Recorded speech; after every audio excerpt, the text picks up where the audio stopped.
Fantasy Island is directed by Jeff Waldo and it stars Michael Pena, Maggie Q, Lucy Hale, Austin Stowell, Bertia Doubleday, Jimmy O. Yang, Ryan Hansen, and Michael Rooker. The movie is about a group of these individuals, these people, who are invited onto this island to live out their greatest desire, their greatest fantasy, only to find out that there's something sinister behind it all. When it came to the fantasy, the two brothers, stepbrothers, their fantasy is like having this party at this rave at a mansion.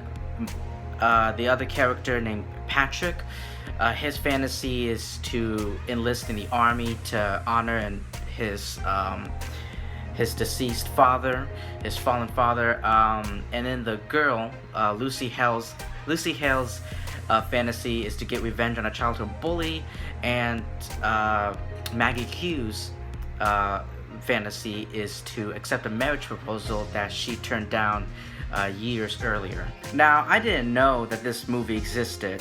The only way I found out about this movie was when I was watching Gretel and Hansel. Like before the movie starts, before any movie starts, they play trailers to genres that are similar to the movie that you're watching. So if you're watching an action movie, for example, then before the movie starts, they're gonna show like trailers of other action movies. So that movie was a horror movie. It did have a bit of horror into it. So they play like trailers before the movie, and they showed a trailer for Fantasy Island. And I thought to myself, what is this? Like, I saw the trailer before before the movie started, Gretel and Hansel, and I thought to myself, what is this? This looks absolute garbage. Like, it looks terrible. What is this movie? And apparently it's based on the ABC's 1977 television series, which is also titled, Fantasy Island. I didn't know there was a TV show called Fantasy Island. But it also stars Mr. Roarke and his assistant Tattoo.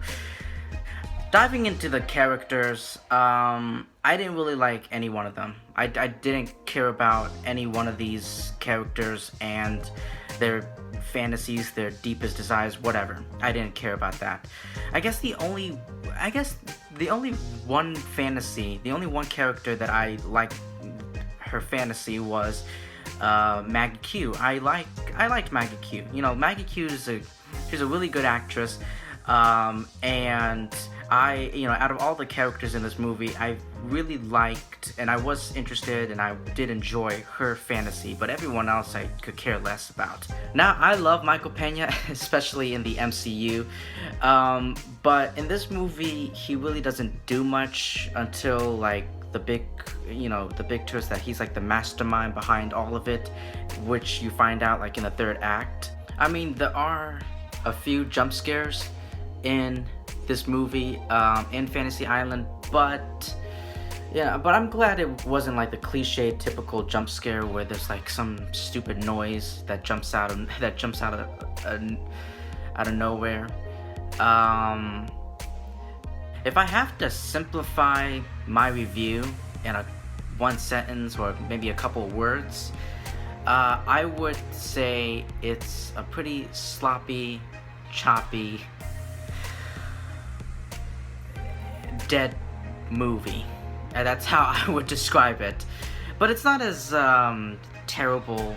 It's not the worst I've seen. I mean, this movie is produced by Blumhouse Studios, who've made some pretty good movies and pretty mediocre and bad movies. Truth or Dare, which also stars Lucy Hale.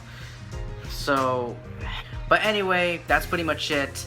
That's all I have to say. I got all my thoughts out. That's my review for Fantasy Island.